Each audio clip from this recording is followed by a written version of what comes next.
और इस तरह का उग्र और दुर्दांत जो घटनाएं हो रही हैं उनका विरोध करें ताकि फिर आगे भविष्य में किसी के साथ ना हो। जिस परिस्थिति में सरकार मुआवजा नहीं देती है उस परिस्थिति में समाज आगे आता है और समाज मदद करता है। और यहाँ पर देखने को ये मिला है कि हर समाज के लोग यहाँ आ रहे हैं और इनकी मदद कर रहे हैं। जितना जिसको संभव है हर लोग मदद कर रहे हैं। नमस्कार, मैं हूं दिव्यांश रंजन द्विवेदी और आप देख रहे हैं द पॉइंट मीडिया। खबर पक्की है। इस वक्त हम मौजूद हैं बिहार के गोपालगंज जिले के अंतर्गत आने वाली भोरे विधानसभा के विजयपुर प्रखंड में। ये दिवंगत घनश्याम मिश्र का दरवाजा है। वही घनश्याम मिश्र जिनकी बीते दिनों लाठी डंडे और भाले से गोद कर निर्मम हत्या कर दी गई। हत्यारोपी अभी भी प्रशासन की पकड़ से बाहर हैं और हमारे साथ बातचीत करने के लिए हमारी बाईं तरफ मौजूद हैं विजयपुर प्रखंड के पूर्व प्रमुख श्री संजय सिंह जी। सबसे पहले हम सिंह साहब स्वागत करना चाहेंगे आपका पॉइंट मीडिया पर और इस घटना पर आपकी राय जानना चाहेंगे। देखिए, जो घटना हुआ है ये घटना तो बहुत ही गलत है। हर समाज के लोग, हर दल के लोग इस घटना की घोर निंदा कर रहे हैं। लोग आ भी रहे हैं, सारे दल के लोग आ रहे हैं, सभी समाज के लोग आ रहे हैं, क्षेत्र के सारे लोग आ रहे हैं और इस घटना की घोर निंदा कर रहे हैं। क्योंकि जो भोला मिश्र थे ये बड़े ही सौम्य प्रवृत्ति के व्यक्ति थे। ये न किसी से झगड़ा लफड़ा ये सब करने वाले व्यक्ति नहीं थे। इस वजह से इस घटना की सारे लोगों ने निंदा किया है। जो मैटर था उस मैटर को प्रशासन के द्वारा भी सुलझाया जा सकता था। अननेसेसरी किसी के बरगलाने पर और किसी के उकसाने पर कुछ लोग आकर के झगड़ा किए और लड़ाई किए। जो ये घटना घटी यह बहुत ही दुखद है। प्रशासन की भूमिका पर प्रश्न चिन्ह उठ रहे हैं। ऐसे में आप यहाँ के पूर्व प्रमुख भी रहे हैं, आपकी क्या राय है?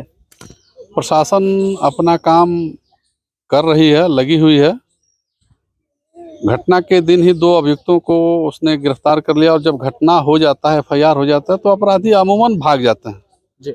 और उनको पकड़ने में पुलिस को भी समय लगता है, किसी को भी किसी का पता लगाने में समय लगता है। लेकिन यहाँ का प्रशासन सबको पकड़ेगा, ये हमारा विश्वास है और हमारी सरकार इस पर लगी हुई है। कल मंत्री जी भी आए थे जी। और उन्होंने आश्वासन भी दिया है कि आप लोग जो भी बातें हो रही हैं, जो आपको शंका लग रहा है, उसका एक आवेदन SP साहब को दे करके और वो हमारे WhatsApp पर आप लोग डाल दीजिए।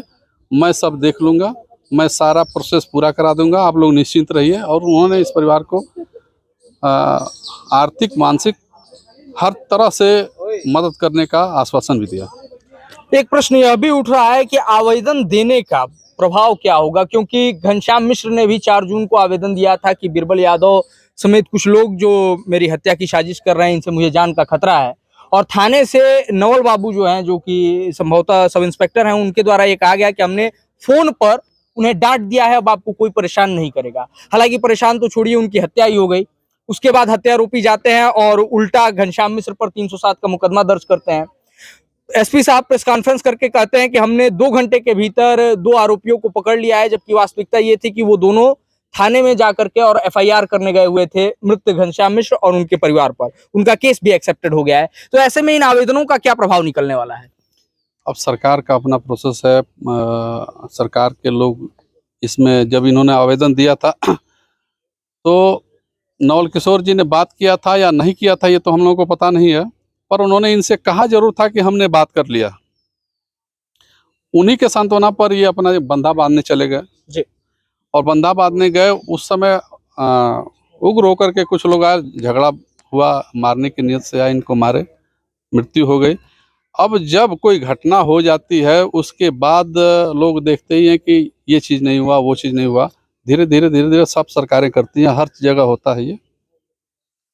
SIT का गठन हुआ था, 4 आरोपियों को गिरफ्तार किया गया है और जो नकाबपोश बदमाश जिनके बारे में बात चल रही है कि उत्तर प्रदेश का बॉर्डर यहाँ से नजदीक है और उत्तर प्रदेश से आकर के यहाँ अपराध करने के बाद वो लौट गए हैं, उन पर प्रशासन क्या कार्रवाई करने वाली है? एक जनप्रतिनिधि के रूप में यदि आपसे जानना चाहें हम। प्रशासन से बात हुई थी, उन लोगों ने कहा कि हम लोगों ने सबको चिन्हित कर लिया है और सबको हम लोग ट्रेस कर रहे हैं। सारे लोग घर से भागे हुए हैं लेकिन हम लोग उनको बहुत जल्द ही पकड़ लेंगे, ऐसा प्रशासन थाना प्रभारी विजयपुर के द्वारा बताया गया। कुछ अंतराल पर 1-2 दिन पर कोई पकड़े भी जा रहे हैं, जैसे कबिला साहनी को पकड़ा गया या वो सरेंडर किए पुलिस के दबाव में आके। कुछ लोग के यहाँ दबिश भी पड़ रही है। प्रशासन ने कहा है कि हम पकड़ेंगे, मंत्री जी ने भी कहा है कि हम उचित कार्रवाई के लिए SP को बोल दिए हैं और सरकार अपना काम करेगी। पीड़ित परिवार की जो स्थिति है वो मुझसे बेहतर आप जान रहे हैं, क्योंकि आप यहाँ के जनप्रतिनिधि हैं। बच्चों की, घनश्याम मिश्र के बच्चों की शिक्षा दीक्षा भी बाधित है और परिवार का कोई संबल नहीं है अभी। ऐसे में समाज में मुआवजे की मांग उठ रही है कि कहीं ना कहीं प्रशासनिक चूक में ये हत्या हुई है। तो आपकी क्या राय है इस पर? देखिए, जब कोई घटना होती है तो मुआवजे की बात उठती है, लेकिन सरकार का कुछ नॉर्म्स है जी। कि किन किन घटनाओं में किस किस परिस्थिति में मृत्यु होती है तो उसमें मुआवजा दिया जा सकता है।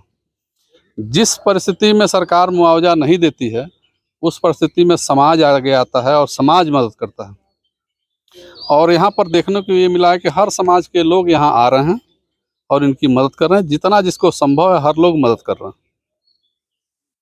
इनकी स्थिति खराब है और इनसे हमारा पारिवारिक संबंध है जी। भोला बाबा के साथ हम लोग काफ़ी दिन बिताए हैं और बड़ा ही घनिष्ठ संबंध हमारा उनसे था। जिस दिन घटना आई उस दिन हमारी पत्नी भी आई थी यहाँ पे, उसके बाद हम भी आए हैं, कल भी आए थे, आज भी आए हैं। इनका स्थिति खराब है, लेकिन अचानक कोई भी सरकार किसी के प्रति इतना ज़्यादा जल्दी नहीं कर सकती है, ये बात फैक्ट है। इस बात को अगर कोई आता है, नेता कहता है कि हम ये करा देंगे, वो करा देंगे, तो उस झांसे में, भुलावे में नहीं रहना। चूंकि जो सरकार का नियम कानून है उसी के तहत सरकार चलेगी जी। वही कोई भी करेगा। अपने पास से भले कोई दे दे, मदद कर दे, ये अलग बात है, लेकिन सरकार के तरफ से अगर आप कहेंगे तो उसका नॉर्म्स है जी। कि इसी तहत मदद किया जा सकता है, आर्थिक मदद किया जा सकता है। कल मंत्री जी ने पूछा भी कि कुछ लोगों ने कहा कि इनकी पत्नी को नौकरी लगवा दिया जाए, तो उन्होंने कहा कि इनके शिक्षा दीक्षा के बारे में पूछा और कहा कि हम व्यवस्था करेंगे। सरकार में निश्चित तौर पर अटल पांडे हत्याकांड के समय ये प्रश्न करने वाला स्वयं मैं ही था, और हत्याओं के लिए मुआवजे का कोई प्रावधान नहीं है या सरकारी नौकरी का। ऐसे में बिहार की न्यायिक व्यवस्था में न्याय मिलने में देखा जाता है कि अक्सर लंबा समय लगता है। ऐसे में प्रशासन पर दबाव डालने के लिए कई बार जनता सड़कों पर आती है, जन आंदोलन होता है। तो क्या घनश्याम मिश्रा को न्याय दिलाने के लिए जब सड़कों पर आंदोलन होगा तो उस समय आप परिवार के साथ खड़े रहेंगे? उस समय मैं सबसे पहले रहूँगा, इस परिवार के लिए मैं सबसे पहले खड़ा रहूँगा।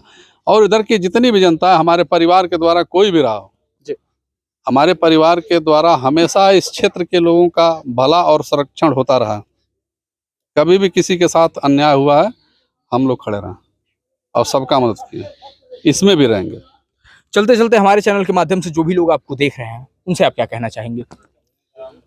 उनसे हम यही कहें कि जो भी लोग हैं शांति व्यवस्था बना करके और इस तरह का उग्र और दुर्दांत जो घटनाएं हो रही हैं उनका विरोध करें, ताकि फिर आगे भविष्य में किसी के साथ ना हो, और खुद भी करने का प्रयास ना करें, ताकि भारतीय संविधान का उल्लंघन हो और उनको इस चीज़ का दिक्कत हो।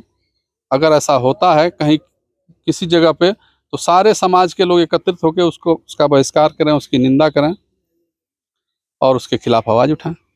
चलिए, ये देखना दिलचस्प होगा कि घनश्याम मिश्रा को न्याय मिलने में कितना वक्त लगता है। बाकी घनश्याम मिश्र के परिवार के लिए जहां भी आवाज उठाना होगा द पॉइंट मीडिया और श्री संजय सिंह जी लगातार उपस्थित रहेंगे। तो आप जुड़े रहिए हमारे साथ, देखते रहिए द पॉइंट मीडिया, क्योंकि हम दिखाते हैं वो जो खबर पक्की है।